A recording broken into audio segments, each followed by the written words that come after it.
Mari bantu channel ini dengan menekan subscribe warna merah, like dan nyalakan loncengnya serta share ke media sosial Anda. Terima kasih. Ki, tadi masalah apa namanya itu mahkota. Iya. Itu apa Ki? Simbol atau apa itu Ki? Menurut Aki? Kalau menurut Aki sih itu adalah bisa dibilang simbol, bisa. Karena apa? Karena mahkota itu gambaran dari kemakmuran kalau kata Akima. Karena di sana logonya itu daun seruh ada 5. Ada 5 bentuknya, yang depan, pinggir 2. Batu pun ada 5 warna. 5 warna Ki? Iya. Warna apa aja Ki? Warna itu merah. maksudnya batunya batu dari mana Ki? Ya tidak tahu dari sananya. Enggak, maksudnya dari mahkota atau dari apa? Jadi dari mahkotanya ada batunya. Ada batunya di depan, paling depan itu warnanya merah. Yang di pinggir 2 hijau. Yang di belakang biru. Gitu. Cuman batunya bentuknya segi 4 gitu. Batunya. Nah itu bisa dibilang simbol atau simbol kemakmuran. Bakal ada apa? Bakal ada kedepannya bakal ada kemakmuran lah, begitu intinya. Iya. Soalnya di sana logonya itu, mahkota itu logonya daun seruh. Kalau hal dengan cerita ada 25 leuit. Yang namanya leuit itu kalau bahasa Sundanya kan lumbung padi. Berarti lumbung padi itu tempat penyimpanan. Biasanya Ki, kalau ada penyimpanan gitu kan pasti ada yang jaganya nih Ki. Betul. Gitu. Ada. Menurut Aki nih atau penglihatan Aki, yang jaganya itu siapa atau bentuknya gimana Ki? Bentuknya sih seperti manusia.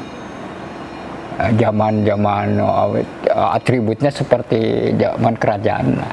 Senjatanya itu namanya Ranggalawe. Dia penjaga leuit itu yang 25 leuit. Ranggalawe. Begitu. Itu mungkin apa namanya itu Ranggalawe itu apa namanya itu bentuknya gimana Ki? Kalau boleh dijelaskan itu. Ya seperti orang zaman dulu, zaman kerajaan, atributnya begitu. Itu orangnya besar, tinggi Ya atau tinggi besar lah. Tinggi besar. Tinggi besar. Terus besar, selama Aki di sana, waktu menemukan situs itu, mungkin ada kejadian-kejadian aneh Ki, yang bentuknya apa menakutkan atau gimana gitu. Pernah sih, tapi ini udah diresmikan ya. Pernah Aki istilahnya ritual di sana lah, di Cikadut. Setelah keluar, cuman ada yang bilang, ada yang bisikin bahwa nanti dikasih oleh-oleh, katanya begitu. Ritual apa itu Tiki? Ritual istilahnya saya mendoakan yang di sana, mendoakan gitu, mengirim doa lah gitu. Saya nggak pernah minta, nggak boleh minta ke. Cuma saya bisa mendoakan semoga di alamnya ya, amal ibadahnya diterima begitu. Cuman ngasih ngirimin doa lah gitu. Nah dia bilang mau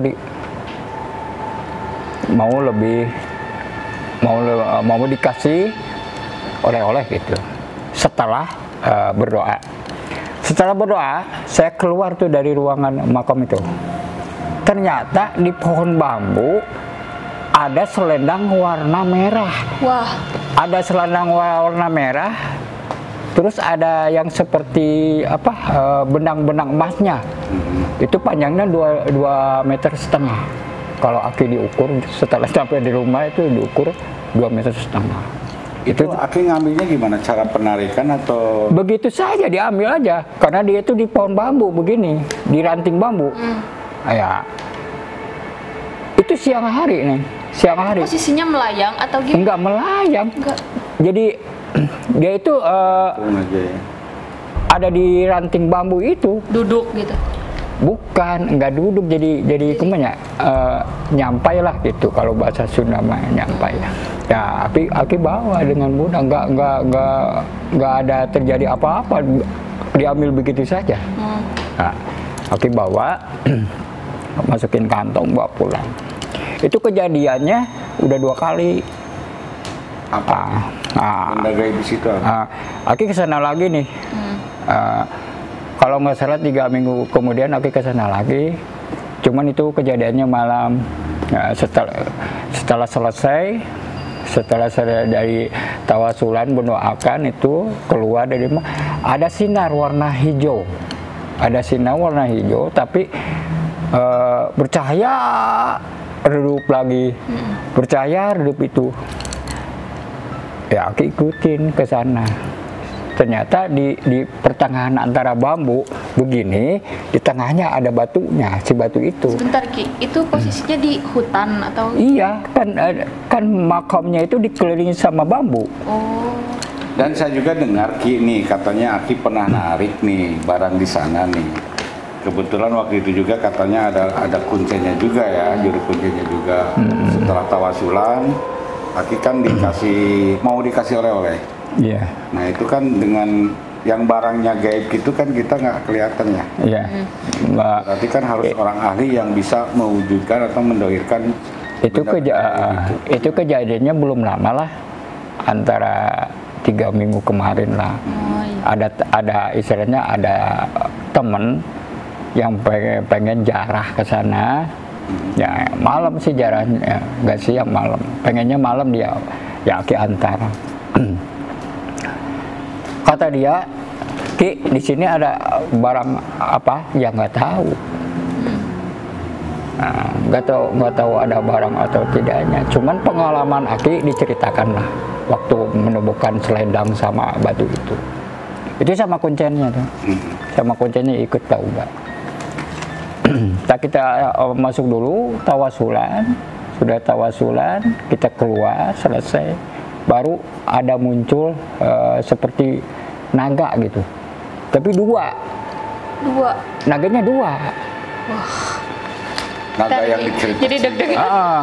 Ada naga 2 melayang-melayang gitu nih, melayang-melayang ke bambu, ke pohon pinus tuh. Aku tahu dia menghilang lagi. Ada sinar di pohon apa tuh pinus.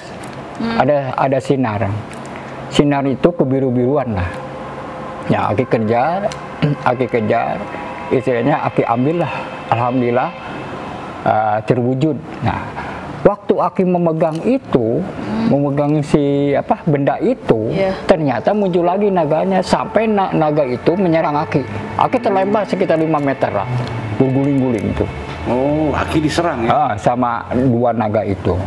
Nah, Aki istilahnya naganya tuh besar atau gimana? ya besar. Cuman warnanya kemasan naganya. Tapi saya mau nanya nih, kan Aki tadi sama teman-teman nih, waktu ada naga diserang naga itu, yang diserang Aki aja atau ada teman-teman yang lain ikut diserang? Kalau untuk diserang Aki, orang lain tidak. Kenapa tuh Ki? Ya karena apa? Karena yang membukakan itu, yang mengambil itu adalah Aki. Siapapun yang mengambil, pasti Aki yang diserang. Oh ya Ki. Iya. Ciri-ciri naga itu seperti apa sih? Ya ular naga gitu, cuman bersisiknya emas gitu. Mas. Ada 2 dia, seperti kembar lah, melayang-layang di atas gitu, melayang-layang. Melindungi. Tadi Aki bilang kan cahaya itu ya. Cahaya yang bersinar-sinar, yang berterbang segala, setelah Aki tangkap itu apa yang Aki? Seperti kalau dibilang batu beda bentuk ya, batu seperti batu akik bukan begitu, kayak batu diamond. Oh. Kayak diamond gitu. Cuman warnanya itu biru.